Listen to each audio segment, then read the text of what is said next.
Waalaikumsalam warahmatullahi wabarakatuh. Alhamdulillahirobbilalamin wassalatu wassalamu ala asyrofil anbiya'i wal mursalin wa ala alihi washabihi ajmain. Amma ba'du. Rabbi shrah li sadri wa yassir li amri wahlul 'uqdatam min lisani yafqahu qawli.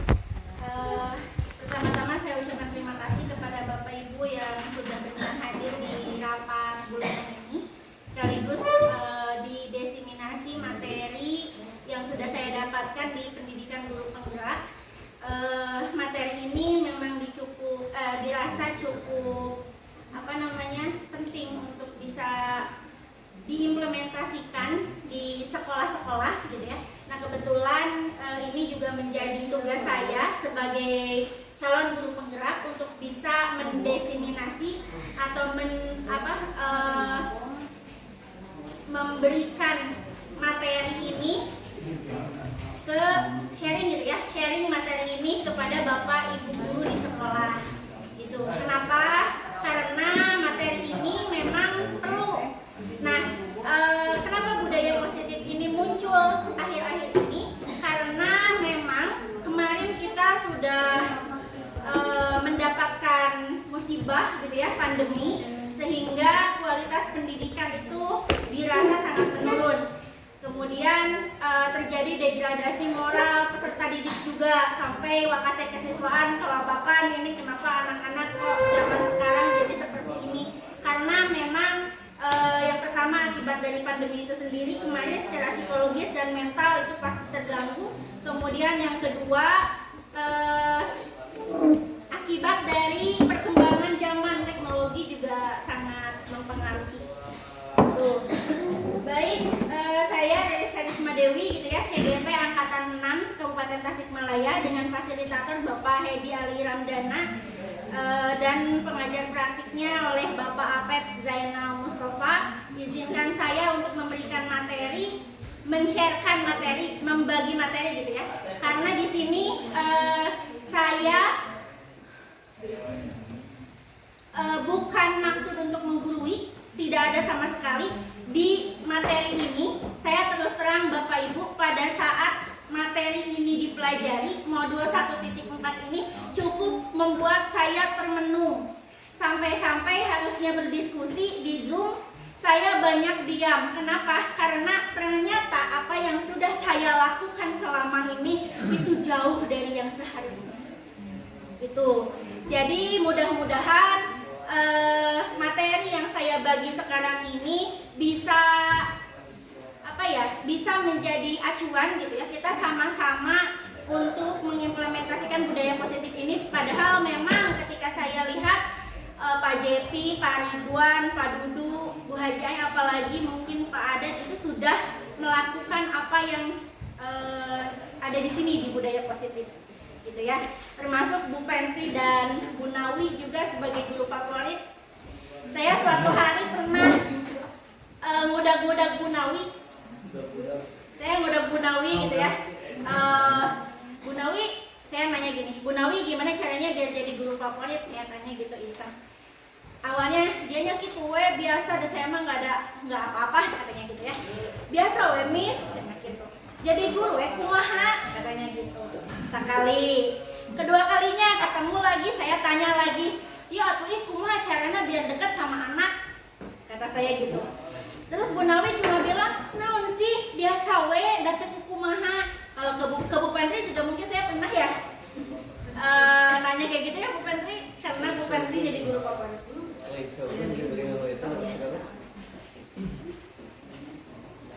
Nah, suatu hari Bu Nawi ngasih tipsnya ke saya.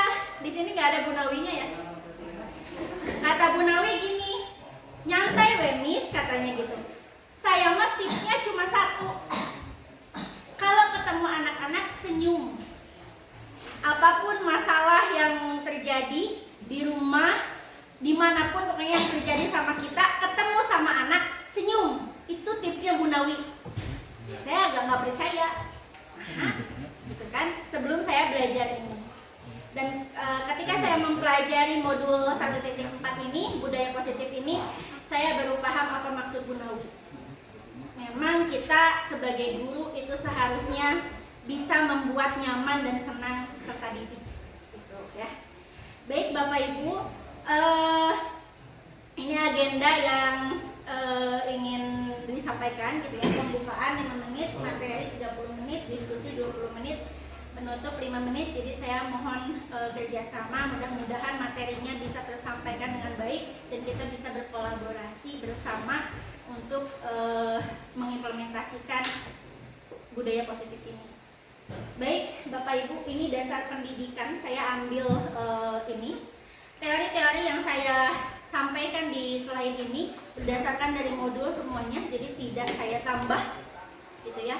Tapi nanti jika ada kekurangan atau mau modulnya bisa saya sampaikan gitu.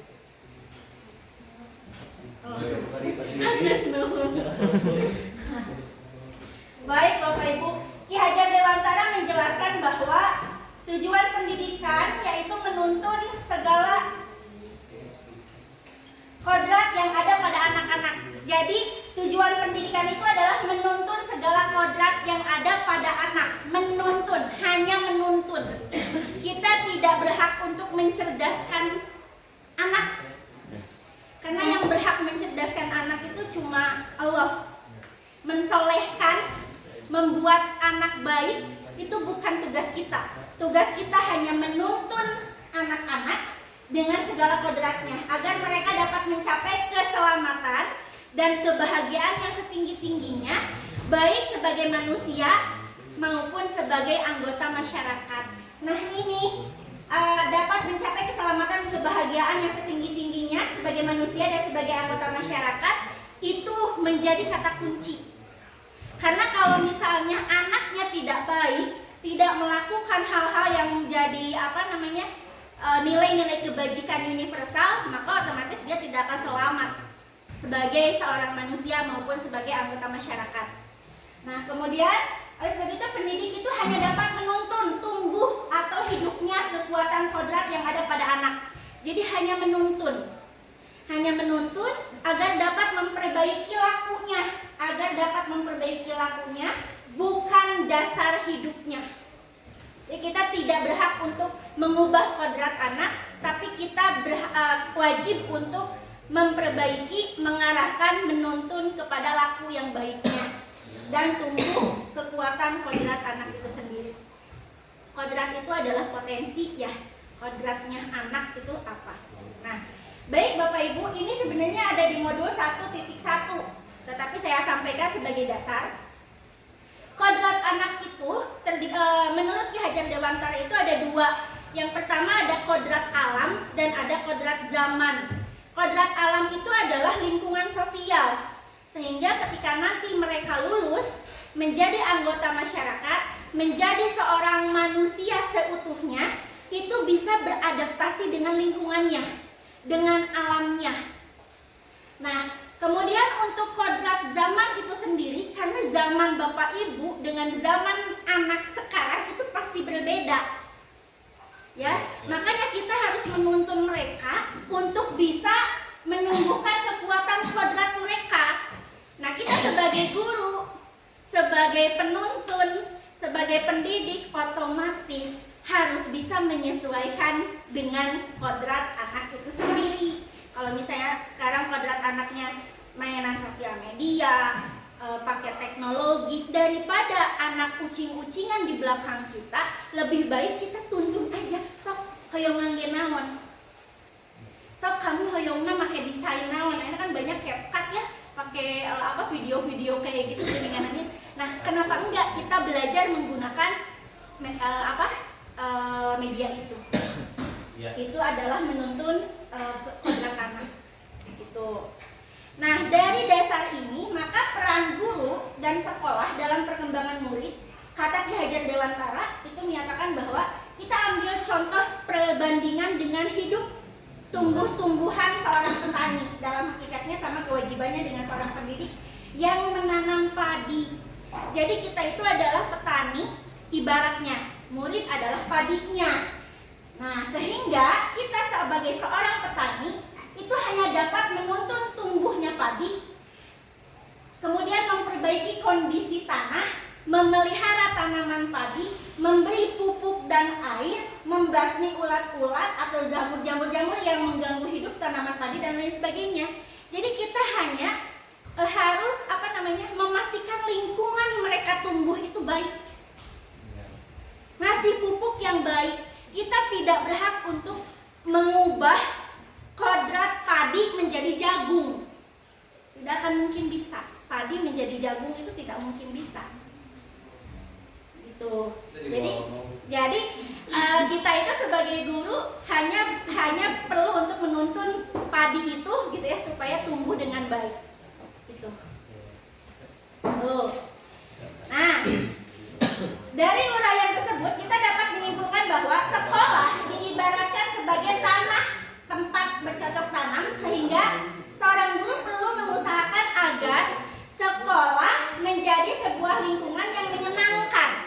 Sekolah itu bukan lingkungan yang menakutkan bagi anak, tapi harus menyenangkan. Tadi Bu Nawi berarti tepat ya tipsnya Bu Nawi, Bu Pertri. Pokoknya mah naon wae masalahna di rumah rek kumaha wae, putra nuju teu damang sagala rupi. Bu Nawi ketemu sama peserta didik, senyum. Duh, mohon maaf ini Bu Nawi saya bocorkan tipsnya.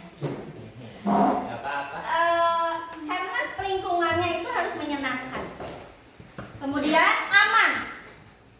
Kemudian nyaman untuk bertumbuh. Nah, kalau misalnya anak sudah senang, sudah aman, sudah nyaman untuk tumbuh, maka dia bisa tumbuh dengan baik, dengan sadar, dengan sendirinya, serta dapat menjaga dan melindungi setiap murid dari hal-hal yang kurang bermanfaat atau bahkan mengganggu perkembangan potensi murid. Ieu nu kuduna ka masjid jadi ka nyalindung. Ieu meureunna eta teh naon namina teh jamur-jamur yang menghalanginya, namina parasit. Itu parasitnya. Nah, kita harus bisa membasmi itu semua. Salah satu tanggung jawab seorang guru adalah bagaimana menciptakan suatu lingkungan positif yang terdiri dari warga sekolah yang saling mendukung. Warga sekolah teh sahawai kepala sekolah, guru, TU, bibi kantin, satpam, siswa, dan orang tua siswa. Itu harus saling mendukung, saling belajar, saling bekerja sama sehingga tercipta kebiasaan-kebiasaan baik. Ulah siga naon pada bola panas ya. Kadia dilempar cenah. Karena panas lempar deui ka ditu, lempar deui. Jadi saling melempar tanggung jawab. Itu tidak baik ya, tapi harus saling mendukung. Dari kebiasaan-kebiasaan baik akan tumbuh menjadi karakter-karakter baik. Nah, dari karakter-karakter dan dari kebiasaan-kebiasaan maka akan membentuk budaya positif. Jadi dari dalam dirinya dulu. Itu dasarnya pendidikan yang saya bikin. Oke. Ternyata memang itu akarnya. Kalau misalnya itu sudah kuat, maka otomatis apa yang dilakukannya mudah-mudahan melenceng teuing. Gitu. Nah, kemarin saya juga pada saat elaborasi Zoom meeting ada Pak Suhud ya. Pak Suhud itu adalah instrukturnya. Kelas 12. Di mereka masalahnya.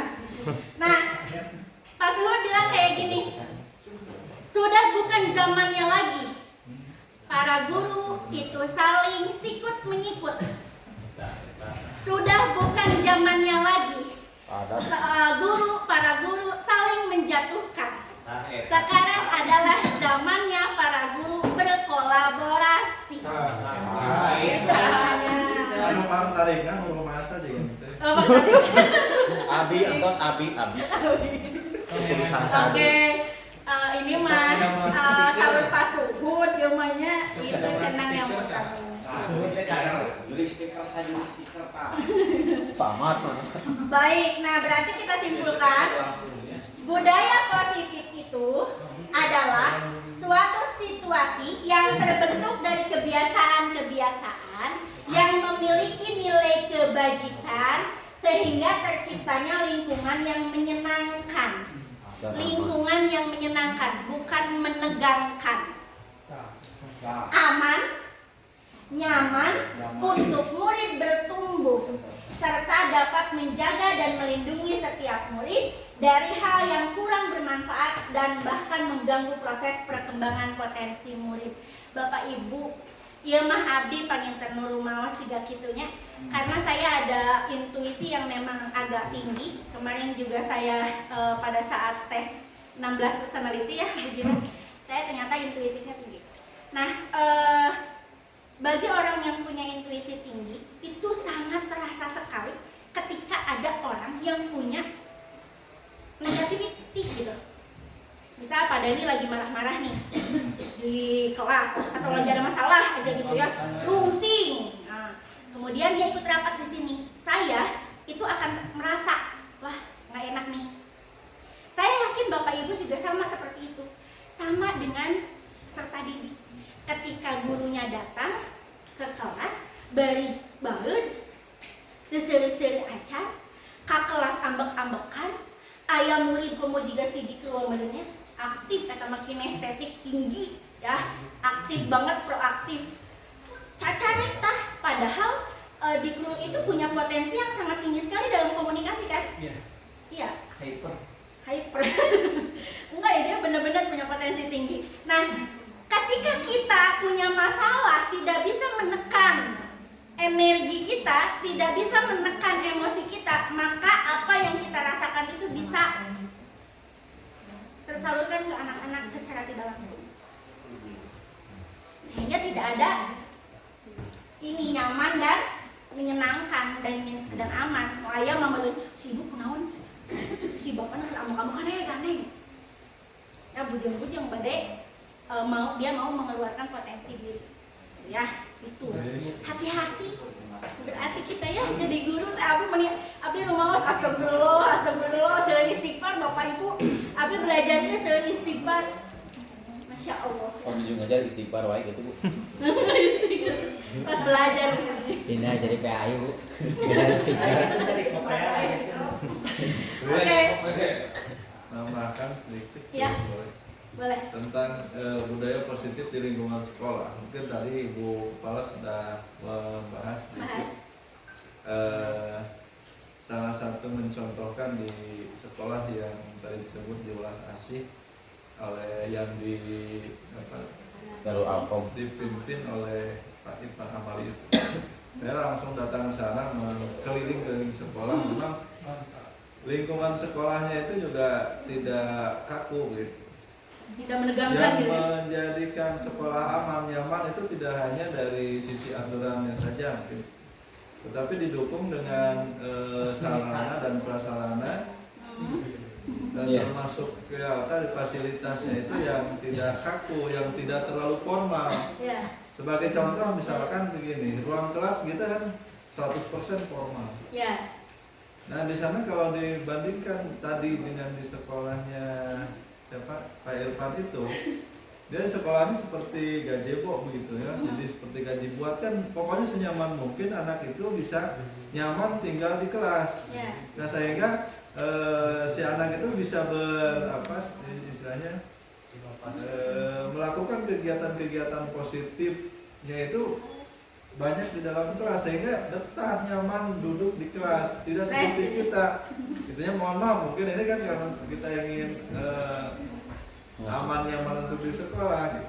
Termasuk posisi labnya dibuatkan seperti halnya, walaupun kecil sederhana tapi didesain seperti di Google gitu. Di ruangan Google Iya. itu dibuatkan seperti itu. Seperti di kantor gitu. Di kantor Google gitu. Itu persis kami buatnya ini ngambil. Sehingga siapa sih anak yang tidak betah, minimalnya untuk selfie di ruang itu menjadi lebih nyaman. Ditambahkan lagi, memang kalau kita bandingkan di kita dengan di sana, yang datang ke kita memang proses didikan dari lingkungannya, proses didikan dari sekolah sebelumnya ya sudah, yang mungkin sudah lebih kental dengan seperti itulah ya. Beda dengan kalau di sana betul-betul di lingkungan orang tua masyarakat yang sudah sudah berpendidikan lah, katakanlah seperti itu. Jadi kalau kita mau istilahnya mengadopsi ke sana, bukan tidak mungkin, tetapi ya salah satu tantangan terbesarnya kita adalah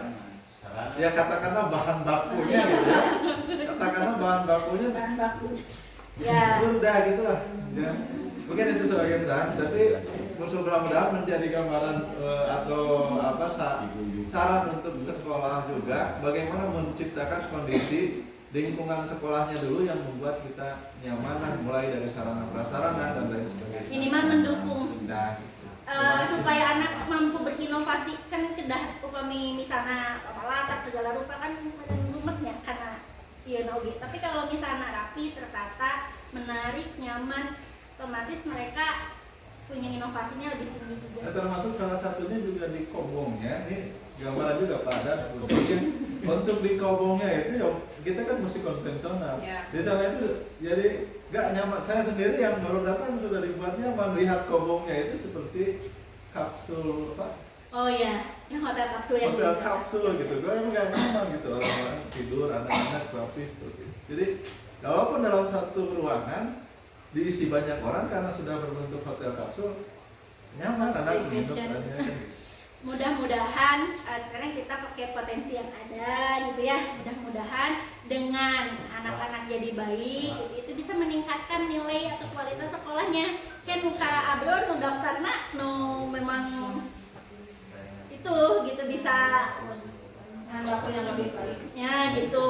Saya mudah-mudahan nanti dari yayasan mungkin ditingkatkan lagi misalnya fasilitasnya gitu ya. Melihat dulu progres mungkin dari implementasi ini. Mudah-mudahan bisa ya Pak Epo ya. Mewakili Pak Adan dari yayasan insya Allah siap bertahap. Bertahap. Amin. Amin ya Pak Adan. Karena tadi ada di Oke. Itu Pak Epo, ada lagi Pak Epo. Nah, nanti. Lanjut dulu. Terima kasih Pak Epul sudah menambahkan, itu adalah pengalaman waktu Pak Epul datang ke sekolah Irfan Amali, dan memang saya lihat foto-fotonya dari Pak Amar juga, wah luar biasa sekali ya. Mudah-mudahan kita bisa merujuk ke situ ya. Amin. Oke, mari kita bayangkan sekolah impian yang kita harapkan. Ini seperti yang tadi Pak Epul sampaikan gitu ya, itu adalah mungkin sekolah impian dari Pak Epul gitu ya. Fasilitasnya bagus, anak-anaknya sopan, rapi gitu. Nggak bagus tapi Nyaman gitu. Apa namanya? Lingkungannya nyaman, aman, peserta didiknya positif gitu. Gurunya juga katanya tidak ada yang menegur atau tidak ada yang sampai menghukum gitu. Katanya seperti itu. Tegurannya itu hanya sekedar meningkatkan kesadaran siswa. Pak Amar yang bercerita seperti ini. Nah, sekarang Bapak Ibu, bagaimana suasana sekolah yang diidamkan oleh Bapak Ibu? Bagaimana sikap gurunya? Kemudian bagaimana tutur kata gurunya?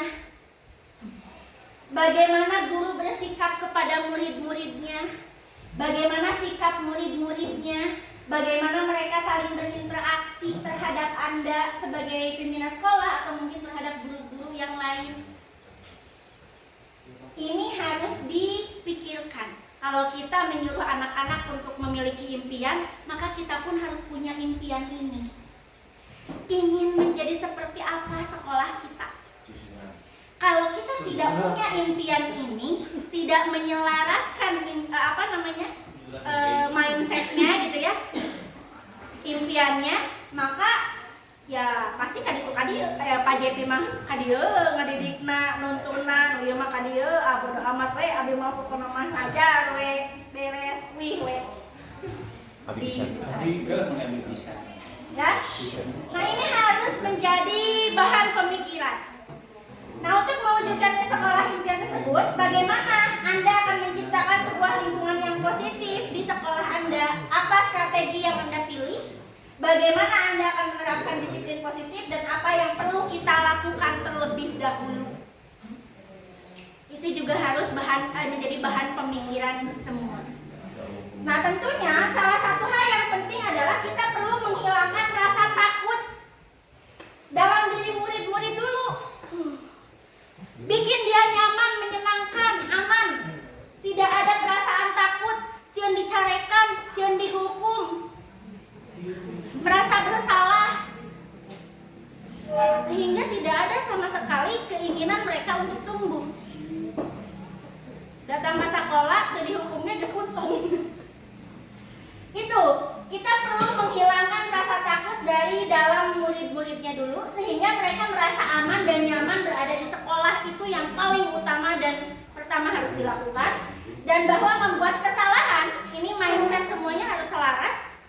Tadi juga Ibu Kepala sudah menyebutkan, sesuai dengan modul yang Kang Irfan itu, membuat kesalahan adalah suatu proses pembelajaran itu sendiri. Jadi jangan harapkan di sekolah tidak ada pelanggaran.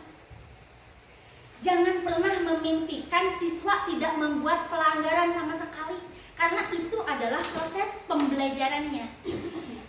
Proses pembelajaran yang baik itu ketika anak tahu bahwa dia salah.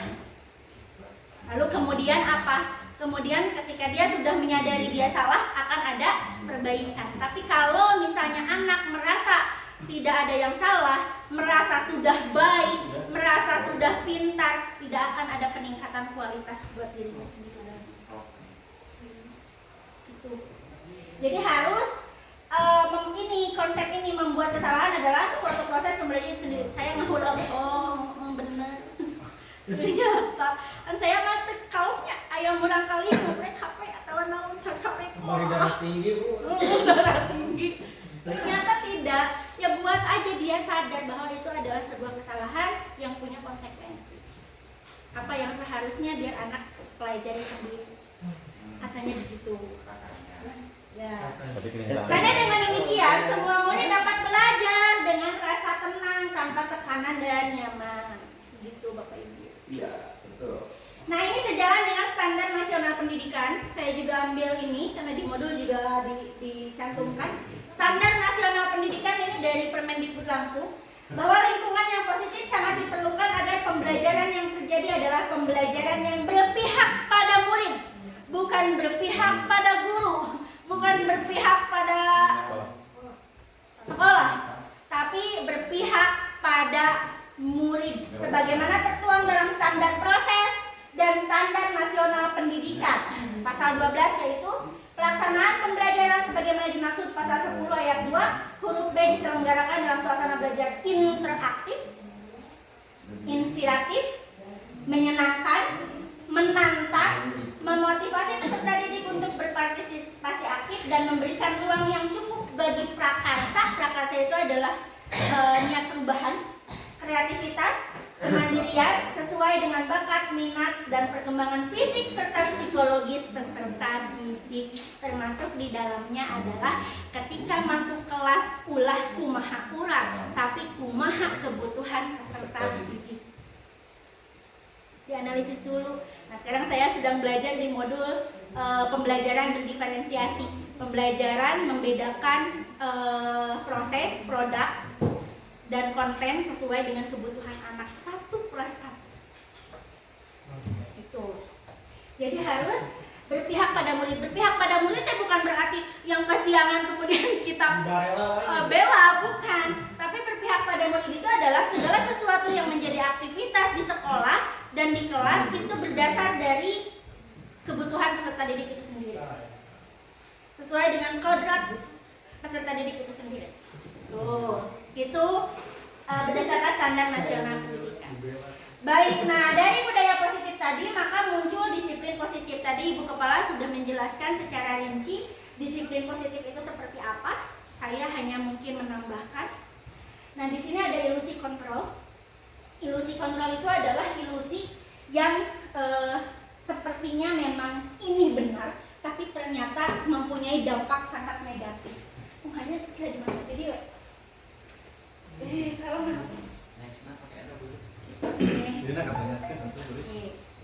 ilusi guru mengontrol murid. Pada dasarnya kita tidak dapat memaksa murid untuk berbuat sesuatu jikalau murid tersebut memilih untuk tidak melakukannya. Jadi menurut kita itu seperti yang benar bahwa guru itu harus mengontrol murid, padahal tidak. Murid itu tidak bisa dipaksa.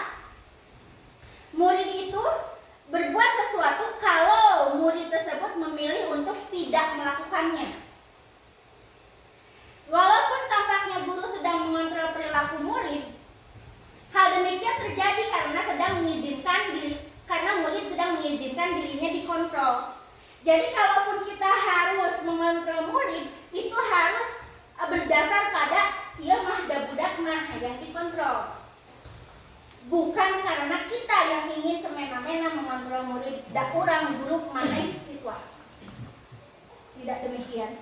Saat itu bentuk kontrol guru menjadi kebutuhan dasar kalau misalnya siswa mengizinkan dirinya dikontrol, bahwa semua perilaku memiliki tujuan.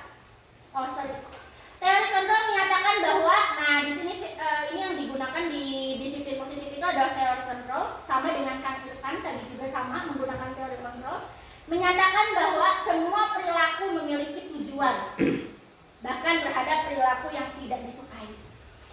Saya menggarisbawahi ada 2 orang siswa di kelas yang saya ajar itu datang itu pasti pukul 8. Telat ya. Nah, saya tanya alasannya A, saya tanya alasannya B, saya tanya alasannya C. Ketika saya tanya, ternyata tujuannya, ternyata dia itu punya tujuan tersendiri. Dia punya tujuan tersendiri dan tujuannya tidak salah. Tapi memang kita harus menuntun, mengarahkan ke arah yang lebih baik. Atau contoh, ada 3 orang siswa di sini yang punya wirausaha. Saya selalu menyebutkan itu mungkin ke teman-teman saya yang lain ya gitu ya, yang suka saya obrolkan di situ.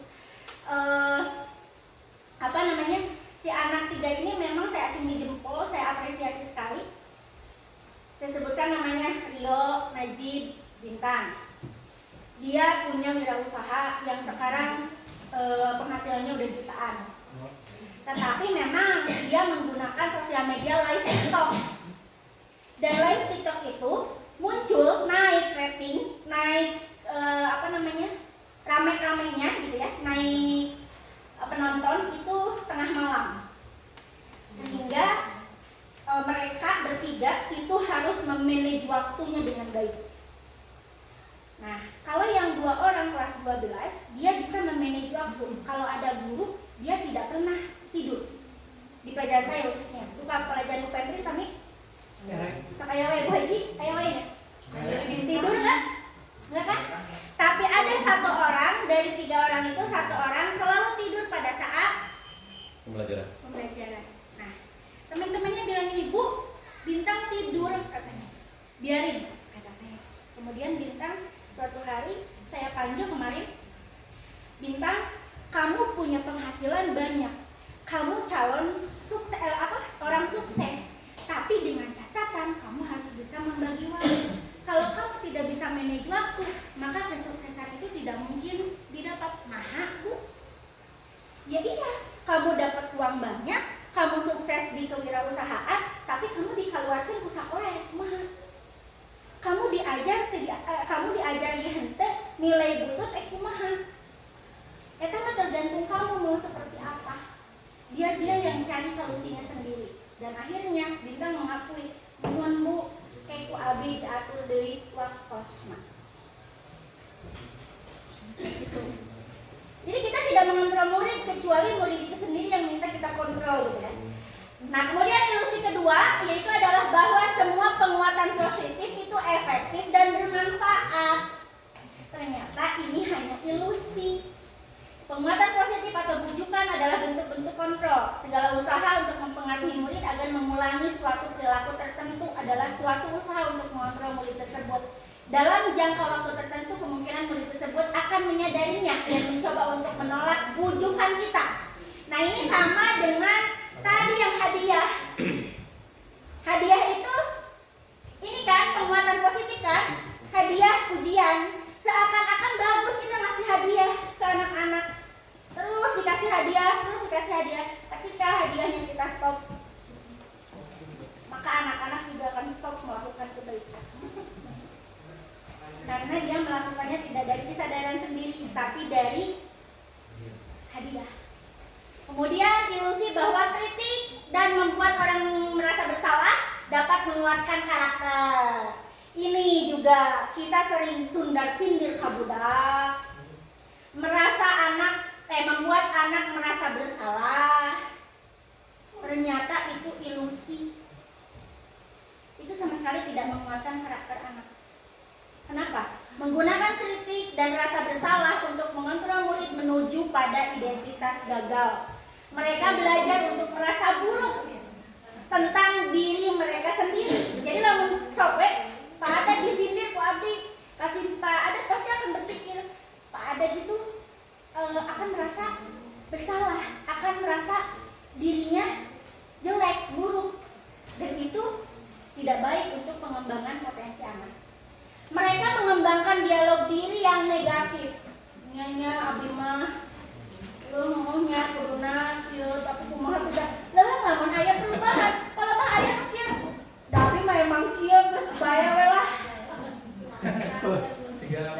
saya kumaha bae dapu abi mah ada tos dicap goreng budak SM ya nu kitu nya iya itu karena apa? Karena sering dikritik dan diberi sindiran Bapak Ibu. Jadi sindiran itu bukan hal yang baik untuk dilakukan untuk mengubah karakter, bukan mengubah ya, menguatkan karakter, bukan.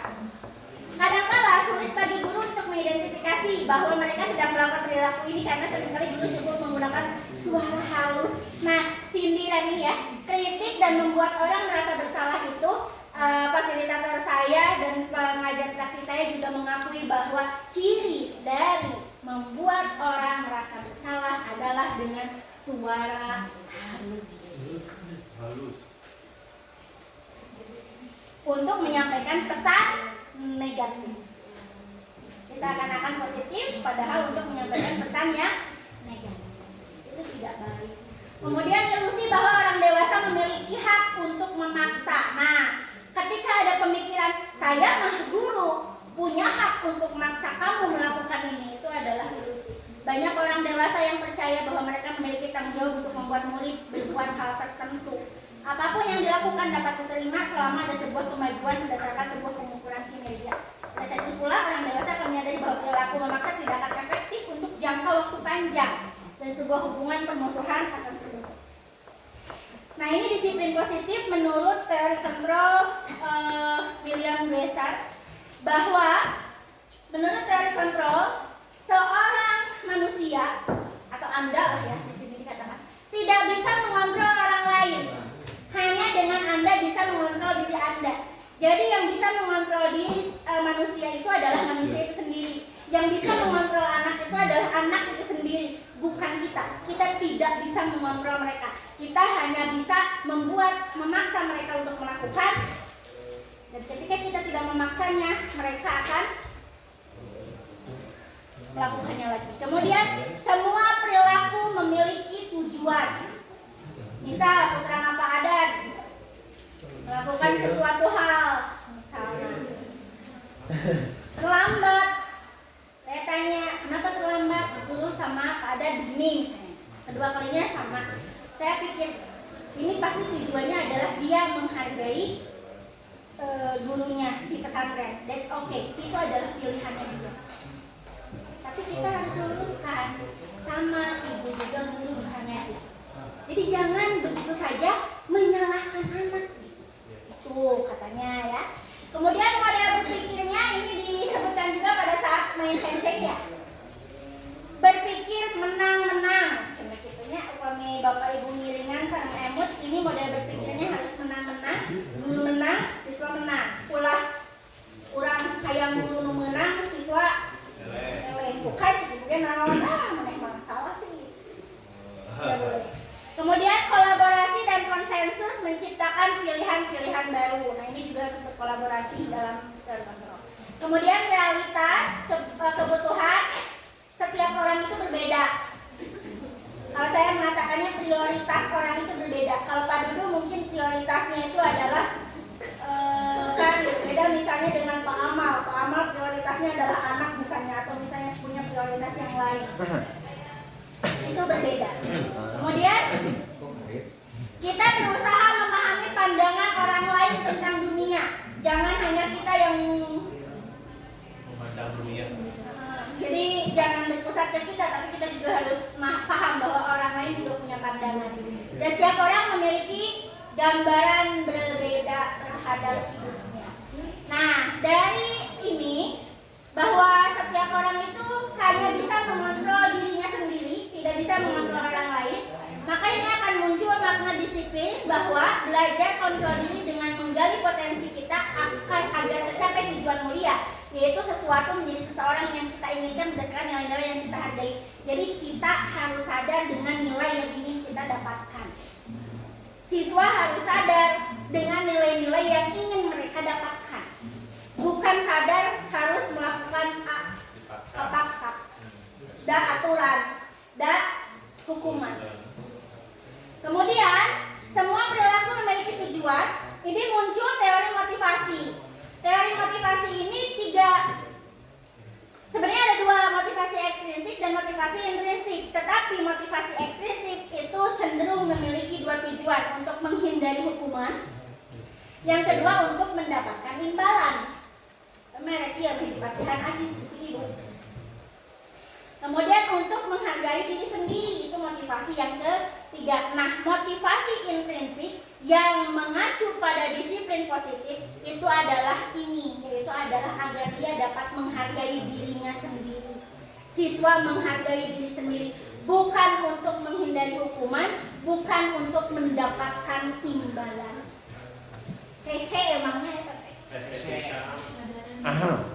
hese badannya, namanya keacara. Nah, nilai-nilai kebajikan, kemudian muncul nilai-nilai kebajikan universal, kemudian muncul keyakinan kelas. Jadi seharusnya tadi Ibu Kepala sudah menyatakan bahwa peraturan itu harus dibuat oleh guru dan siswa, bukan dibuat oleh guru saja. Nah, kemudian model berpikir menang-menang itu muncul dari ini, muncul 5 posisi kontrol. Ini biasa dilakukan oleh guru. Apakah guru tersebut sebagai penghukum? Apakah guru tersebut pembuat rasa bersalah, tukang sundar sindir? Apakah guru tersebut berperan sebagai teman? Apakah guru tersebut berperan sebagai pemantau? Atau guru tersebut berperan sebagai manajer siswa? 5 ini sering dilakukan. Ini sudah dilakukan. Ngomong apa mah? Iya, modelnya wah, mantap. Ini juga manajer juga banyak dilakukan. Mungkin sama Bu Petri sudah banyak dilakukan ya. Nah, kemudian dari 5 posisi kontrol ini ada satu yang tepat untuk dilakukan, yaitu adalah guru berperan sebagai manajer. Nah, ini nanti akan muncul segitiga restitusi. Ini adalah metode untuk penanganan kasus. Kemudian yang terakhir ini, realitas kebutuhan kita berbeda. Kita berusaha memahami pandangan orang lain tentang dunia dan setiap orang memiliki gambaran berbeda. Ini muncul ini, teorinya ini, 5 kebutuhan dasar manusia. Di sini tidak saya tulis, lupa. Kebutuhan bertahan hidup yang pertama itu kebutuhan manusia, termasuk siswa, kebutuhan siswa. Itu ada kebutuhan untuk bertahan hidup, ada kebutuhan penguasaan kompetensi, ada kebutuhan rasa sayang dan rasa diterima, ada kebutuhan kesenangan, ada kebutuhan kebebasan. Lamun ayeuna urang kali sering kabur, sering bolos, berarti ada kebutuhan kesenangan atau kebebasan yang tidak diberikan. Jadi kudu kumaha pada daya mabuk berarti urang teh kudu ngabebaskeun budak atuh cenah kabur. Bukan, tapi kita berikan 5 kebutuhan ini dalam proses pembelajaran. Tidak menekan siswa. Caranya misal dalam bentuk produk bikin tugas misalnya ya. Misalnya disuruh bikin bikin sebuah produk. Pasti dikeukeut. Pokoknya kudu make Canva. Cek budak. Buat ulah pakai Canva. Misalnya, abi mah dagang biasa atau abi mah koyongna ngangge video, alim Canva, alim gambar, misalnya gitu. Nah, pasti dia harus bisa memfasilitasi itu. Mangga kok dengan catatan kriteria penilaian diberikan kepada anak. Sok ngangge video dengan catatan materi inti dari tugasnya. Namanya konten dari tugasnya itu harus mencakup ini. Eta mah kamu mau pakai video, mau pakai gambar, mau bikin lagu, mau apa bebas. Jadi anak dikasih kebebasan.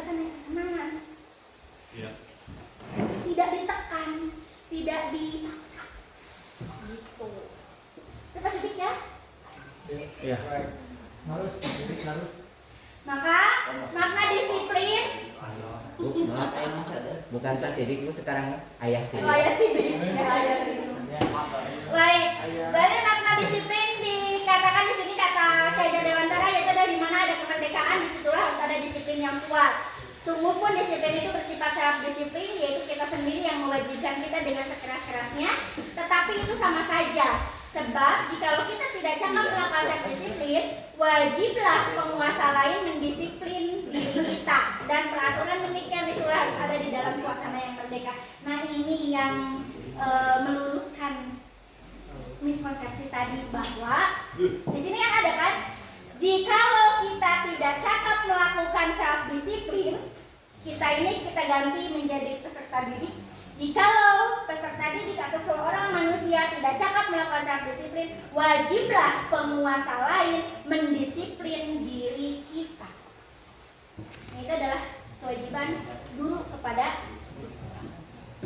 Tadi dituntun kalau benar. Nah, kemudian Diana Gosan dalam bukunya Restructuring menyatakan bahwa arti dari kata disiplin itu berasal dari disiplina, artinya belajar, dan disiplin juga dari akar kata yang sama, yaitu adalah murid atau pengikut. Artinya untuk menjadi seorang murid atau pengikut, seseorang harus paham betul alasan mengapa mereka mengikuti suatu aliran atau ajaran tertentu, sehingga motivasi yang terbangun adalah motivasi intrinsik, bukan ekstrinsik. Jadi motivasi yang muncul dari dalam diri, bukan dari luar.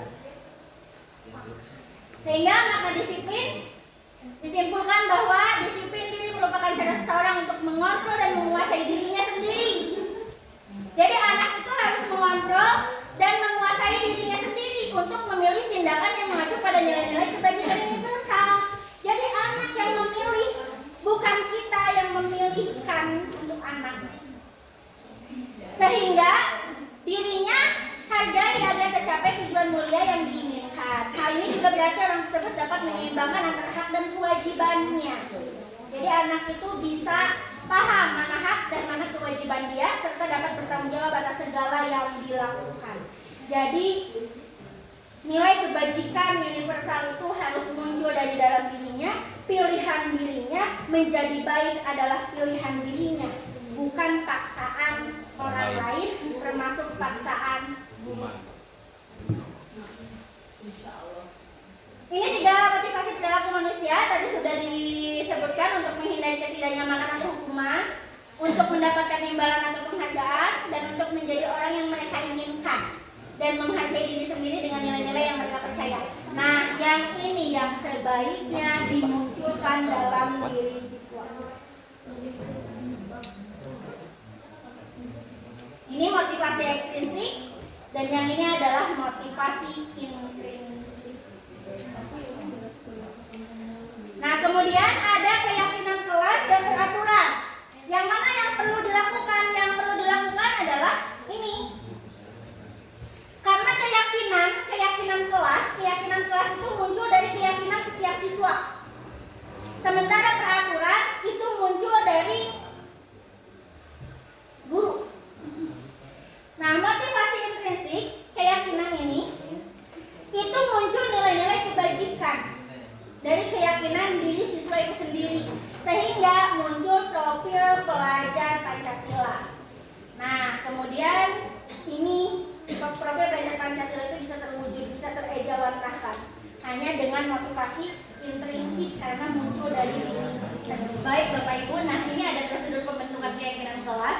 Ini sudah diberitahu ya pada saat kemarin rapat ruang kelas, dan ada juga yang sudah mengimplementasikan ini. Saya sebutkan dulu satu-satu. Yang pertama, mempersilakan warga sekolah atau murid-murid di sekolah atau kelas untuk bercurah pendapat tentang peraturan yang perlu disepakati di sekolah. Jadi ada pendapat dari siswa. Kemudian yang kedua, mencatat semua masukan-masukan dari para murid dan warga sekolah di papan tulis atau di kertas besar, kertas ukuran poster, di mana semua anggota, baik itu anggota kelas maupun warga sekolah, bisa melihat hasil curah pendapatnya. Kemudian yang ketiga, susunlah keyakinan kelas sesuai prosedur pembentukan keyakinan sekolah. Gantilah kalimat-kalimat dalam bentuk negatif menjadi positif. Jadi Bapak Ibu, kalimat yang ada dalam prosedur keyakinan kelas itu harus dalam bentuk kalimat positif. Jadi jangan ada yang mengatakan jangan merokok atau misalnya jangan bermain game, tapi semua siswa fokus kepada pembelajaran misalnya, tidak dan mematikan handphonenya misalnya seperti itu. Kemudian yang keempat, tinjau kembali daftar curah pendapat yang sudah dicatat. Tinjau ulang keyakinan sekolah atau kelas secara bersama-sama. Jadi ditinjau ulang tidak oleh kita sebagai wali kelas atau guru, tetapi harus semuanya. Kemudian setelah itu, setelah keyakinan sekolah atau kelas selesai dibuat, maka semua warga kelas dipersilahkan meninjau ulang, menyetujuinya dengan menandatangani keyakinan kelas tersebut. Jadi harus tanda tangan, disepakati semuanya, termasuk guru dan semua warga atau murid. Begitu Bapak Ibu. Nah, kemudian yang keenam, keyakinan sekolah atau kelas selanjutnya bisa dilekatkan di dinding, ditempel di dinding supaya bisa dibaca oleh semua kapanpun. Itu. Nah, ini contohnya Bapak Ibu. Ini pada saat sosialisasi kemarin dikenal oleh kelas ya. Kemudian ini contoh keyakinan kelas 10 RK 1. Jadi keyakinan kelas ini dibuat oleh warga kelasnya. Bukan kita yang membuat, tapi siswanya, termasuk siswanya. Kemudian ini juga contoh keyakinan kelas di kelas 11 KBSM. Ini contoh-contohnya. Kemudian ini kelas 12 RPL 1. Itu. Jadi alhamdulillah berarti ada beberapa kelas yang sudah menerapkan keyakinan kelas ini. Mudah-mudahan keyakinan kelas ini bisa mengarahkan, menuntut peserta didik ke tindakan-tindakan yang lebih positif. Itu. Nah, ini peraturan ya. Contoh peraturannya, kembalikan barang ke tempatnya. Nilai kebajikan yang ditujunya harus jelas. Ulah masa ukur sangeunahna asalnya peraturan bodo amat oleh peraturan di sini. Kembalikan barang ke tempatnya itu dengan nilai kebajikan yang ditujunya adalah tanggung jawab. Dilarang mengganggu orang lain adalah menghormati orang lain. Hadir di sekolah 15 menit sebelum pembelajaran. Komitmen pada tujuan dan menghormati orang lain. Dilarang melakukan kekerasan, itu ada keselamatan, menghormati orang lain. Dilarang menggunakan narkoba, nilai kebajikannya adalah kesehatan. Dilarang merokok juga ada ya, nilai kebajikannya adalah kesehatan. Bukan semata-mata aturan belaka. Ya, punten nih ya mah. Siswa tidak boleh merokok menggunakan seragam sekolah. Saya tanya, cik atuh kamu ayah guru mah tau ngarokok, dan aku tengah seragam sekolah. Itu adalah kebijakan kebajikannya apa? Kalau memang hanya untuk disiplin, oke. Tapi kalau untuk kesehatan sepertinya tidak tercapai gitu ya. Kemudian bergantian atau menunggu giliran. Itu ada kesabaran. Kemudian dilarang merokok, gunakan masker itu untuk kesehatan dan keselamatan, bukan untuk aturan belaka. Gunakan sepatu berwarna hitam itu keteraturan, disiplin, bisa juga toleransi. Supaya apa? Supaya tidak ada kesenjangan. Kemudian berjalan di kelas dan koridor untuk keselamatan dan keamanan. Berjalan di apa? Jalur hijau itu bukan semata-mata budaya kerja kudu dibiasakan, tidak, tapi adalah untuk keselamatan dan keamanan sehingga sadar peserta didiknya dikumpulkannya bisi agar wujud-wujud. Kayak toron-toron. Sami yang bikin busuk nyaliwan. Tuh, sami yang belum. Oke. Nah, kemudian penghargaan. Ini saya masukkan juga. Dihukum penghargaan. Nah, ini banyak di kita, ternyata saya juga dulu melakukan ini. Saya kasih reward, kasih penghargaan kepada anak tadinya untuk meningkatkan motivasi.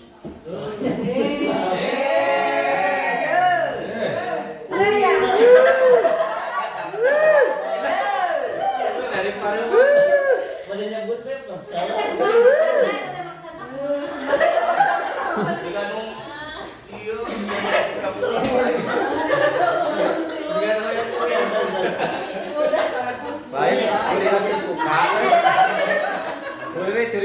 Kayak nama Bu Riris.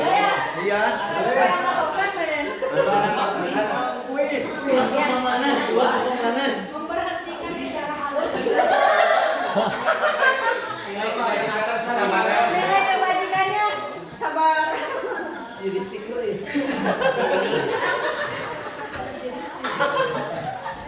Kayak pabrik stiker gitu.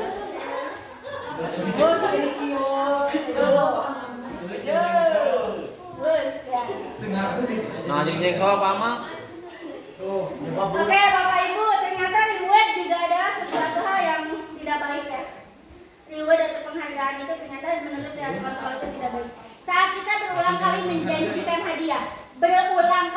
menjanjikan hadiah kepada anak-anak agar berperilaku tanggung jawab, atau kepada seorang murid agar mempelajari sesuatu yang baru, atau kepada seorang karyawan agar melakukan pekerjaan yang berkualitas, kita sedang berasumsi mereka tidak dapat melakukannya kalau tidak ada penghargaan, atau mereka tidak akan memilih untuk melakukannya kalau tidak ada penghargaan. Jadi ternyata memberikan penghargaan pun harus Sudah melakukan kesalahan tapi tadi. yang pertama karena waktu ya. Iya. Sudah secara ketawa. Itu serius Saya sebutkan saja poin-poinnya Bapak Ibu. Dihukum dengan penghargaan itu yang pertama pengaruh jangka pendek dan jangka panjang. Jadi penghargaan itu saya simpulkan di sini penghargaan itu hanya berpengaruh kepada jangka waktu pendek. Kalau misalnya tidak lagi dilakukan, maka kemungkinan besar siswa tersebut tidak akan melakukan kebaikan itu. Yang kedua, penghargaan itu tidak efektif. Suatu penghargaan adalah suatu benda atau peristiwa yang diinginkan dibuat dengan prasyarat. Hanya jika Anda melakukan ini, maka Anda akan mendapatkan penghargaan yang diinginkan. Nah, orang yang berhenti merokok, yang berusaha diet, berusaha berat badan, orang yang berhenti merokok bila diberikan penghargaan pasti tidak pernah berhasil. Kenapa? Karena tidak efektif. tuh tidak efektif Cina. Ini, kalau misalnya dia ini mau efektif, maka penghargaan itu harus dilakukan berulang-ulang untuk memberikan rugi bandar jika nanti. Berulang kali gitu Bu. Kemudian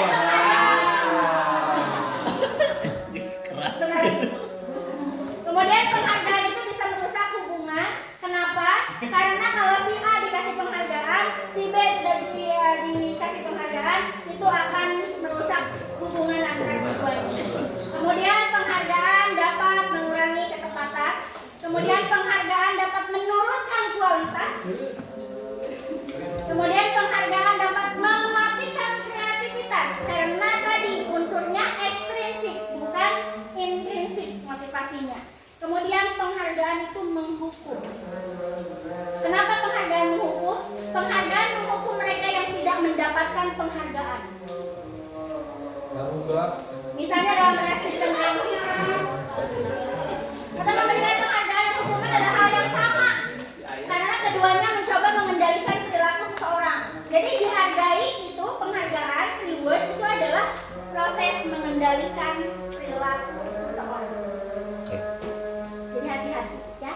Kalau saya bilang dihukum dengan hadiah, dihukum dengan penghargaan, itu tidak boleh. Kemudian motivasi dari dalam diri itu akan hilang. Nah, maka kita akan mengambil kebenaran yang dirasakan secara mengambil kegembiraan yang saat itu sedang dirasakan secara alami. Jadi kalau misalnya seperti ini, saya sudah niat untuk membersihkan kelas, tapi karena ada penghargaan, maka saya membersihkan kelas itu karena penghargaan tersebut, bukan karena niat saya. Jadi ini motivasi dalam diri itu bisa hilang. Oke. Langsung aja. Nah, sekarang masuk ke metode restitusi. Ini 5 kebutuhan dasar tadi sudah disebutkan. Kemudian ada 5 posisi kontrol guru. Ada yang sebagai penghukum. sebagai pembuat rasa bersalah, pada posisi ini guru akan bersuara lembut. Namun guru akan menciptakan suasana yang tidak nyaman, sehingga murid akan merasa bersalah. Kunaon atuh mun hayu we gadaran deng wae. Teh resep kitu ka ibu. Eta mah Bu Pendri. Membuat orang merasa bersalah. Lemes tapi jawab kriuk gitu tah. Gitu ya. Kemudian ada yang berperilaku sebagai teman. Nah, guru pada posisinya tidak akan membuat murid tidak nyaman, tidak akan membuat tidak nyaman. Berarti dia akan membuat nyaman, namun akan berusaha mengontrol murid dengan persuasi atau bujukan. Kemudian ada pemantau. Kalau pemantau, guru pada posisinya akan mengawasi murid berdasarkan peraturan yang berlaku. Pada benar-benar. Ya. Kena ada aman kene pemantau. Kemudian ada yang sebagai manajer. Dalam posisi ini guru akan berdiskusi dengan murid, mempersilahkan mereka mempertanggungjawabkan perilakunya tanpa kita suruh paksa, mendukung murid agar dapat menemukan solusi atas permasalahannya sendiri. Jadi tidak kita yang ngasih konsekuensi, tapi dia sendiri yang tahu konsekuensi. Sebetulnya ada 6. Sebetulnya ada 6. Sama apa lagi? Yang itu 5 posisi kontrol guru. Satu lagi pencawan biasanya. Oh iya. Membuat stiker. Ada lagi pembuat stiker.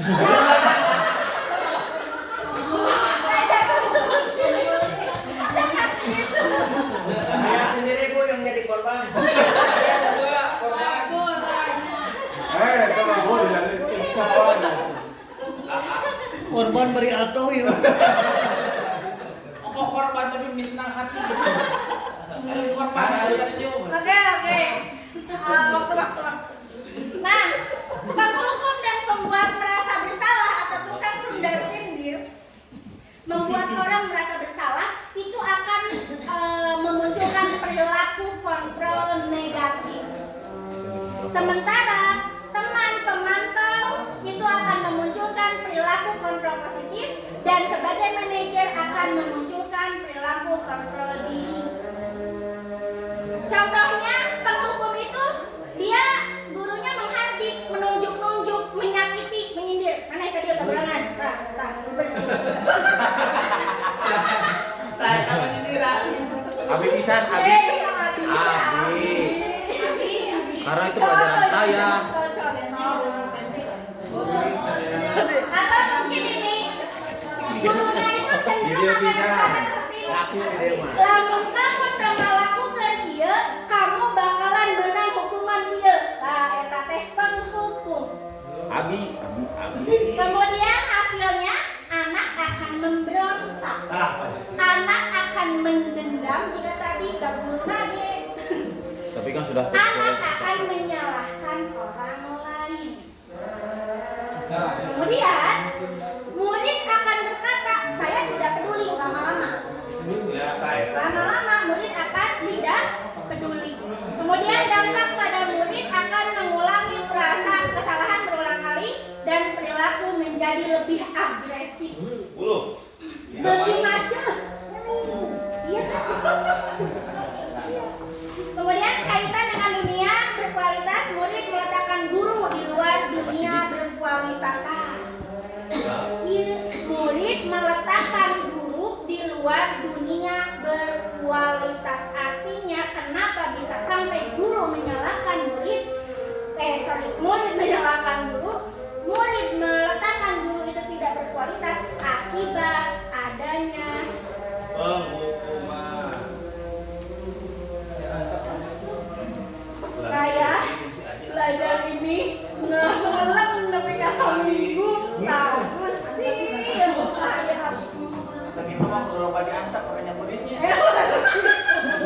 Turis. Iya.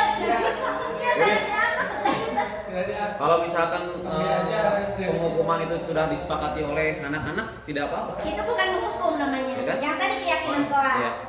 Nah, kalau keyakinan kelas, otomatis itu bukan menghukum. Kita balik lagi ke anak-anak. Kan Iya. ini adalah keyakinan kamu. Kalau tidak seperti ini akan demikian. Iya. Oh, aku akhirnya kan mungkin keyakinan apa? Nah ini Seperti bahasa. apa ya? Kalau pembuat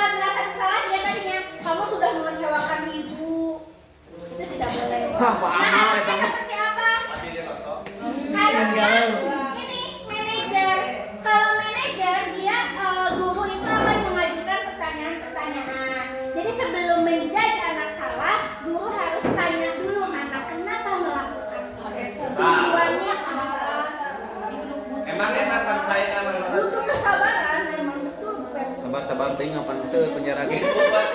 Cepu terima. Kemudian tadi sama Jepi ya ditanyain ya. Ya. Guru itu perlu berkata seperti ini, Pak Jepi contohnya. Apa yang kita yakini sebelumnya? Apa yang kamu meyakini? Apakah kamu meyakini hal tersebut? Jadi tadi yang keyakinan sekolah. Kalau kamu meyakininya, maukah kamu memperbaikinya? Atau misalnya, kalau kamu memperbaikinya, kira-kira akan menggambarkan apa dirimu? Kamu akan seperti apa nantinya? Jadi biar mereka yang berpikir sendiri, sehingga sadar, oh iya salah, kuduna ulah kieu. Kemudian hasilnya anak itu akan menguatkan karakternya sendiri dari dalam diri. Kemudian murid akan berkata, namanya bagaimana caranya agar saya bisa memperbaiki. Nyanya benar, saya akan memperbaiki masalah inilah dengan kemang mual deui lah. Kemudian dampaknya mengevaluasi diri bagaimana menjadi diri yang lebih baik itu murid. Dan kaitannya dengan dunia berkualitas, murid meletakkan dirinya sebagai individu yang positif dalam dunia berkualitas. Itu Bapak Ibu. Siap. Mual.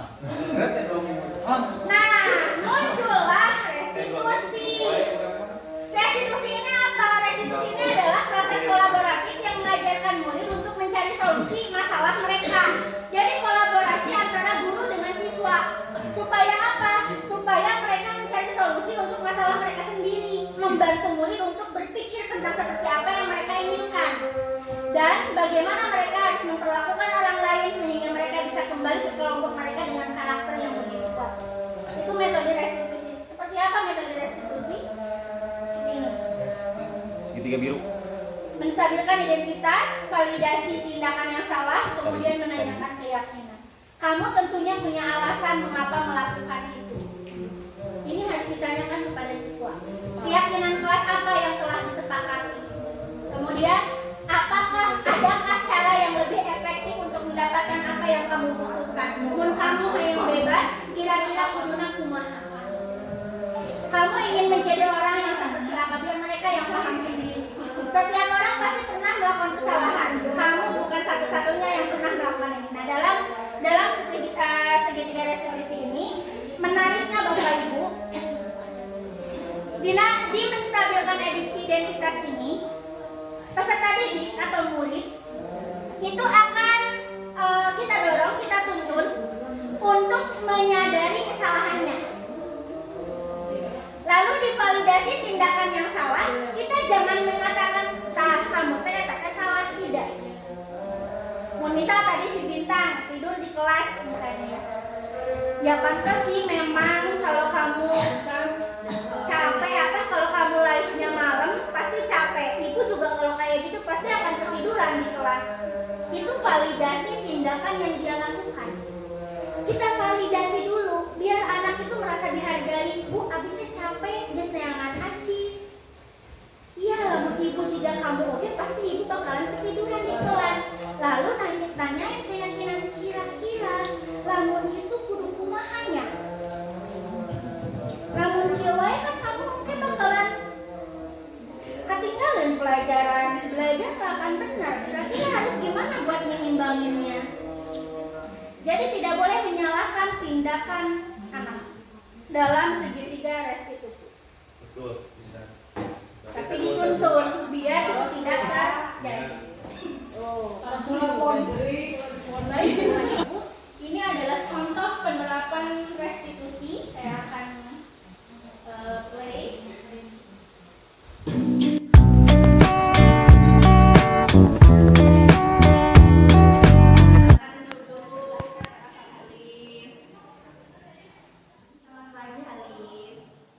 Selamat pagi Bu. Alhamdulillah baik Bu. Sehat? Sudah makan bekal hari ini belum? Belum sempat Bu. Belum sempat. Ini ada ibu bekal mau. Enggak usah Bu. Kalau misalnya video yang asking giving opinion sudah selesai. Belum Bu, masih progres. Nah itu kan tugas pertama ya, dulu ya, masih progres. Kalau yang conversation sudah selesai? Belum Bu. Belum. Kalau yang itu apa?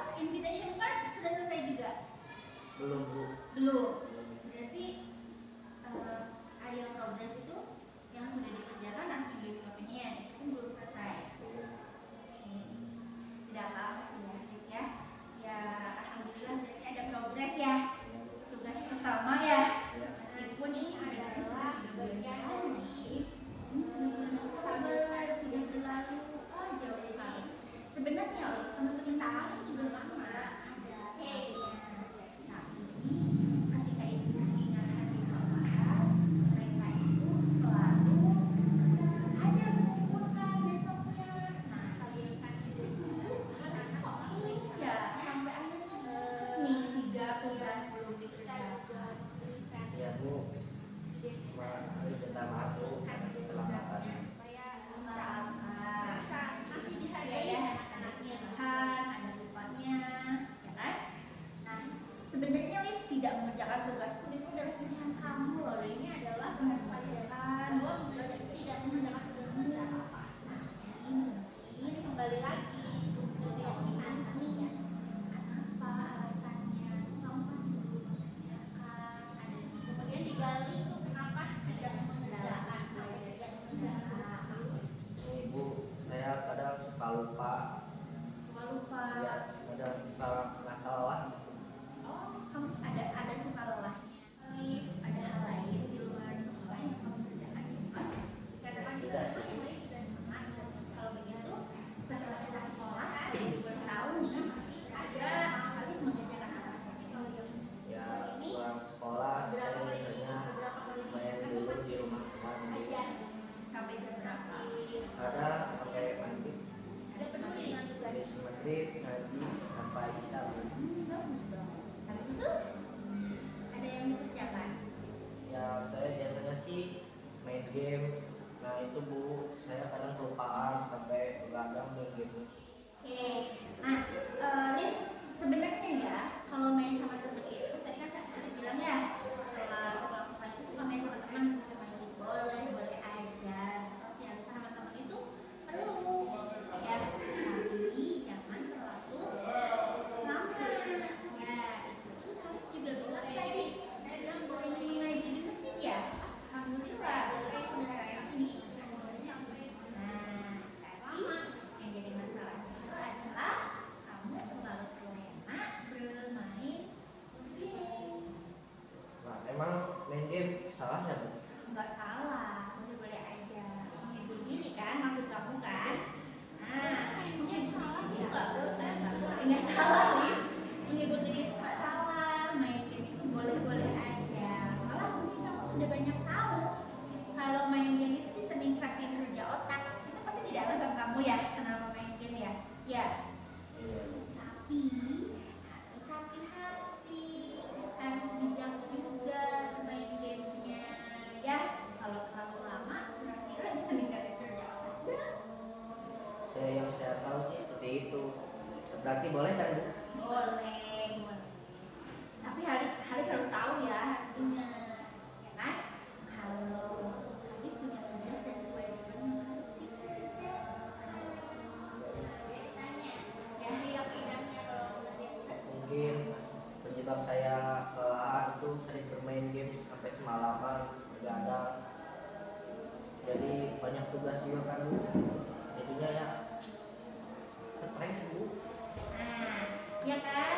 Berarti kamu sekarang udah nyadar tuh ya bahwa main game itu bisa kelena kamu nanti. Kalau misalnya udah kelena, ya main game nggak salah. Tapi kalau kamu kelena main game, nanti kamu jadi lupa sama tugas. Kalau udah lupa sama tugas, ya kan? Nah, kira-kira nih kalau misalnya kamu udah tahu seperti itu, kamu mau ngapain? Kayaknya saya mau ngurangin waktu bermain saya deh. Betul ya. Jadi kamu harus mengurangi waktu bermainnya ya. Harus bijak ya. Kali ada bagaimana kalau tahu nggak? Ingat nggak waktu dulu kesepakatan kelas kita tentang pengumpulan tugas di kampus? Ya Bu, saya ingat seharusnya saya nggak nunda-nunda tugas saya. Seharusnya saya menunda-nunda kamu sudah sadar ya ya. Tahu kamu. Nah kalau misalnya kamu sudah menyadari itu, anak kamu harus mengerjakan tugasnya sebagai bentuk evaluasi pembelajaran. Kamu mengatasinya bagaimana? Ya nanti insya Allah saya kerjakan. Tapi boleh nggak Bu? Saya apa itu berdiskusi sama teman karena kan ketinggalan. Ya boleh. Ya memang udah lama juga ya. Udah lama, sudah berbulan-bulan yang lalu, kamu pasti lupa. Nah kebetulan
Mohon maaf ya Bu.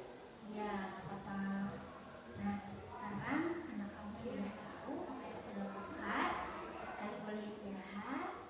Terima kasih sudah mau berdiskusi sama ibu di sini ya. Mudah-mudahan kalian konsisten. Sok mangga istirahat dulu, jangan lupa makan bekal. Yuk, makasih Bu. Ya. Oke, makasih ya. Assalamualaikum warahmatullahi wabarakatuh. Saya Halim, siswa SMK Darul Abnor kelas 11 FPL 2. Saya ingin memberikan tanggapan terkait praktek penanganan kasus yang dilakukan oleh Ibu Riris di dalam video ini. Saya selaku siswa yang memiliki kesalahan masih merasa dihargai, tidak merasa disalahkan atas keteledoran saya.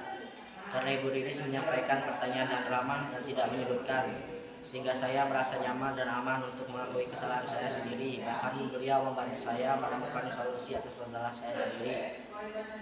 Selain itu, saya menjadi lebih meyakini nilai-nilai keyakinan yang telah disepakati bersama untuk diterapkan dalam kehidupan saya sehari-hari. Wassalamualaikum warahmatullahi Contoh wabarakatuh. dari kegiatan restitusi. Nah, untuk selanjutnya, ini ada hukuman, ada konsekuensi, ada restitusi. Kalau hukuman itu sesuatu yang menyakitkan itu harus terjadi, kalau konsekuensi itu harus sesuatu yang terjadi, kalau restitusi itu adalah pilihan. Ya, ini nanti bisa dibaca. Alhamdulillah. Ini bisa dibaca Bapak Ibu. Ini identitasnya gagal. Kalau hukuman itu udah otomatis gagal aja identitas anak. Kalau misalnya kita menerapkan disiplin yang melalui konsekuensi heula gitunya ulah karena restitusi tadi gitu udah ulang teh sabar pisan gitu ya. Nah, konsekuensi heula biasa karena identitas sukses.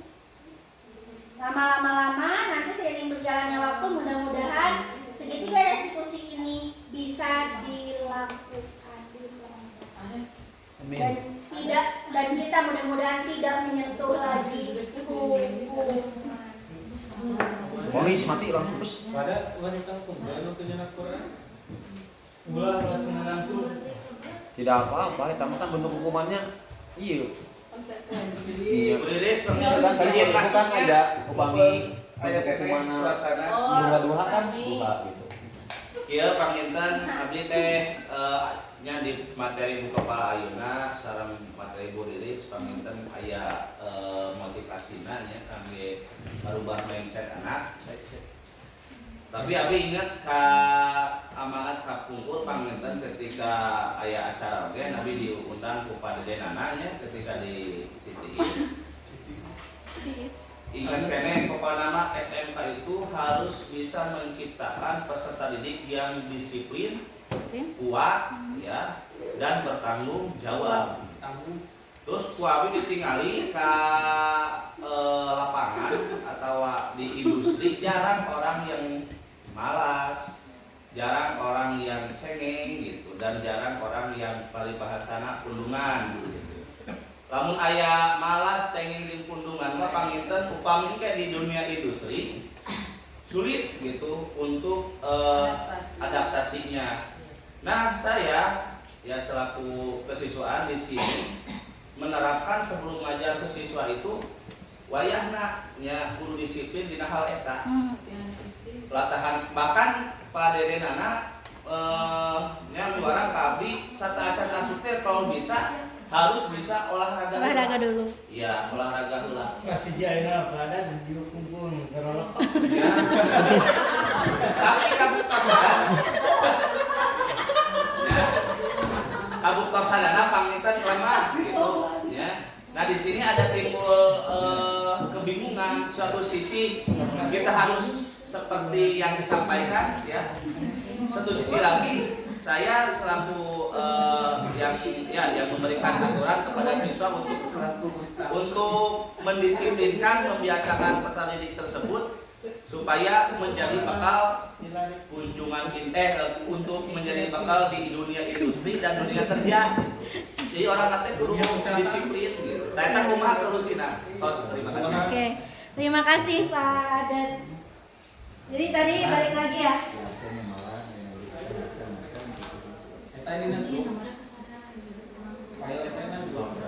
Yang tadi.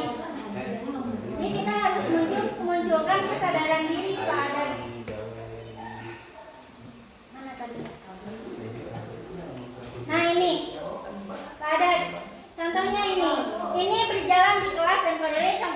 Ya. Misal kita ganti berjalan di apa? Jalur hijau. Jalur hijau. Nah, nilai kebajikannya itu harus jelas untuk apa? Bukan untuk budaya kerja, tapi adalah untuk keselamatan dan keamanan. Karena budaya kerja di industri Ya. diberlakukan berjalan di jalur hijau pun adalah untuk ini. Nah, sama berarti untuk hal-hal yang lain. Jadi di sebelumnya itu kita harus memunculkan keyakinan kelas dulu, keyakinan sekolah dulu. Anak-anak, kita adalah siswa SMK. Ya. Nanti kita akan masuk ke dunia kerja, bekerja di industri. Kira-kira apa saja yang kita butuhkan kebiasaan-kebiasaannya. Nah, muncullah keyakinan kelas yang diyakini oleh siswa itu sendiri. Nah, muncul nanti peraturan, bukan peraturan, atau ya keyakinan kelas seperti kesepakatan. Bahwa misalnya sebelum jam produktif dimulai, maka anak-anak harus olah fisik dulu, Olah fisik. olahraga dulu, misalnya seperti itu. Maka kenapa harus olahraga dulu? Anak-anak nanti akan sadar sendiri. Oh iya, soalnya nanti kalau di industri itu akan kerja berat. Kalau tidak diolahragakan dulu, tidak di pemanasan dulu gitu ya, nanti mungkin akan terjadi muncul kram lah, apakah tiga hanya tidak ini gitu ya, tidak kuat dan sebagainya. Nah, itu munculnya dari keyakinan kelas atau keyakinan sekolah. Nah, ini dibuatnya itu oleh Keyakinan siswa. siswa. Jadi kita perlu ini Pak Ades, nanti berarti kita harus ngasih selayang pandang gitu ya tentang bekerja di industri itu seperti apa. Iya. Nah, itu juga Bu Didis, kan tahun 2000 berapa ya kunjungan terakhir itu saya melihat ke Bekasi yang sedang pembuatan motor itu, ternyata ya orang-orang yang kerja di situ tidak ada yang leha-leha, Nah, tidak ada yang nundutan, apalagi kabur ke kantin. Ya, iya. gitu pas dibejakeun ka budaknya gambaran gitu. Bahkan orang yang menciptakan motor itu bukan 1 hari atau 2 minggu, 2 menit kata bosnya juga. Saya langsung lihat gitu cara pembuatannya. Nah, kalau orang teh cik kuat moal gitu ka siswa teh, maka lamun misalkan teu kuat atawa manehana lemah nya bakal moal. Ambaikeun tangan, namun teu kuat mah paling bahasa nya badanna kagusur ku mesin kena gitu. Ya, jadi ayeuna kudu siap mental. Tadi teh meureun mental yang ngabentuk mental anu kuat ka budak teh kitu panginten deui. Berarti sebelumnya mungkin ini ya Pak, dan ini menjadi PR kita. Nanti ketika MPLS di awal itu harus dikasih selayang pandang tentang itu budaya kerja di industri itu seperti apa. Kalau bisa ada videonya, jadi anak-anak itu percaya dengan apa yang kita katakan. Ya. Nah, kemudian anak itu sendiri akan cari tahu, oh berarti lamun itu mah urang kudu diolah di ayeuna. Kudu dilatih di ayeuna. Nah, nanti anak-anak sudah ada jadwalnya kan? Tahu mah Sudah ada jadwalnya benar mohon maaf.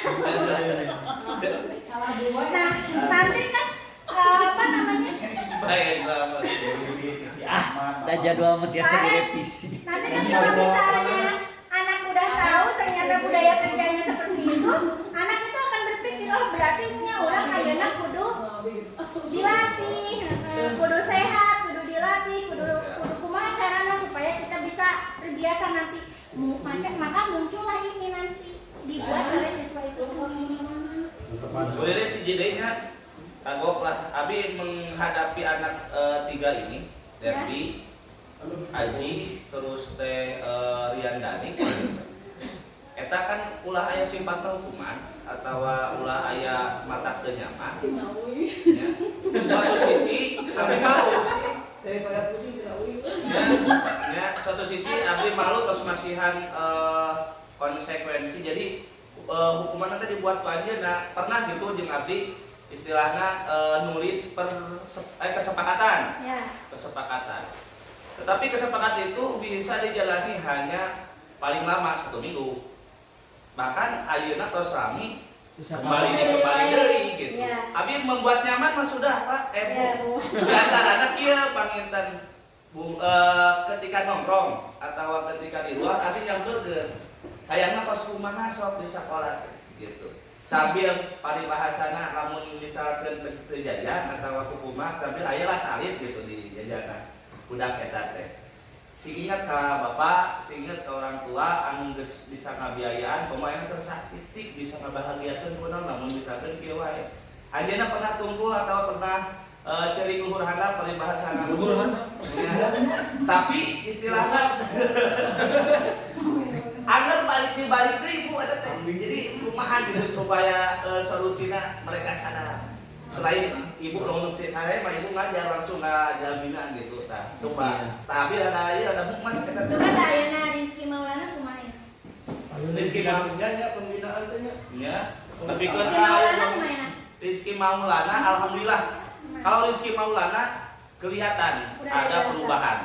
Setiap hari dia selalu ketemu sama saya, hanya saja ada keluhan mungkin. Ya, tadi juga kan kata ibu, kalau menghukum orang itu harus bertanya dulu, kenapa kesiangan? Tapi naros gitu, si kurang kesiangan jam 8 mereka dia di pinggir masjid, tapi di pinggir tengah jawabnya, tos ke pasar, ke pantosan si bapak belanja, bingung dah daripada ke sekolah dan akhirnya taros deui gitu. Emang ngalintet gitu dikit udah dagang dari bibir.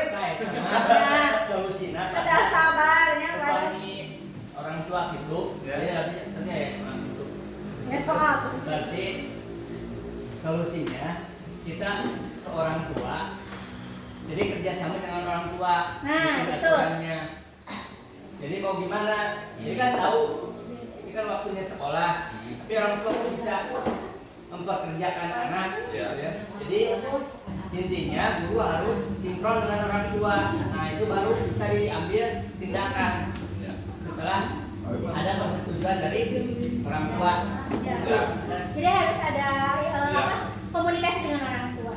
Nah Iya, ini Pak Aden. Bu Lilis nyambungnya saat nanti ya saling deui. Dia salib posting lagi. Iya. Orang tua ya teh Rizky kan si Mas abi uningan terus mamahna dubikeun aya bahasa istilahna maneh mah tiga lain mudah kurang. Aya manehna terpukul ku orang tuana ku indungna teh istilahna jika tepati di aku da soalnya bisa diatur gitu. Ku bapana sami gitu bahkan ketika ngaliung jeung orang tuana oke jeung si Mas jika nu alim sepakat jeung sakola teh hayang buru kaluar wae ketika di dieu. Aslinya bayarna eta. Tapi alhamdulillah Rizky Maulana mah berubah lah gitu.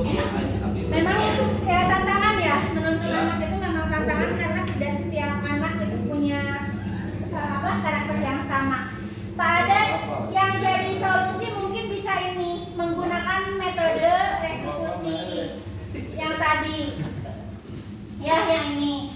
Pada saat itu pada saat pendampingan ada dengan Bu Opi, saya melakukan metode restitusi ini dengan Rizky Maulana di sini. Ya, Bu. Ternyata dia itu melakukan itu karena dendam. Dia pernah jadi bahan bully dulu waktu kecilnya.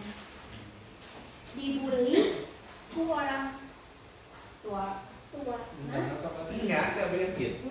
Ku rencangan anak pemuda dirinya.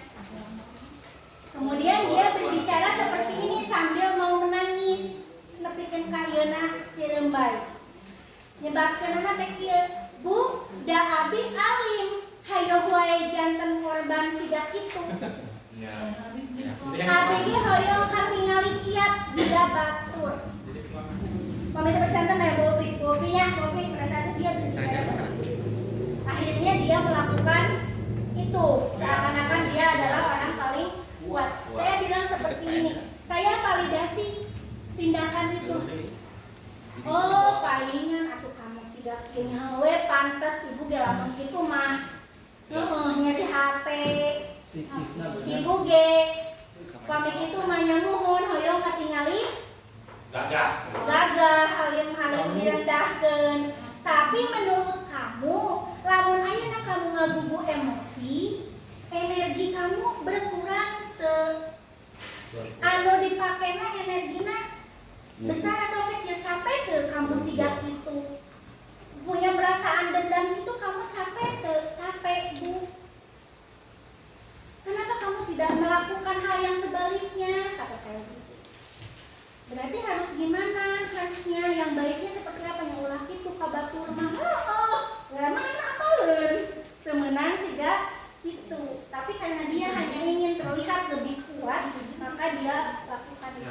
Bobby lebih ini ya, waktu dulu ya seperti itu Pak Adat. Jadi saya validasi tindakan dia yang maaf memukul itu, saya validasi. Kenapa tuh bisa sampai memukul? Emang salah dia apa? Desi eta kieu nya pantes.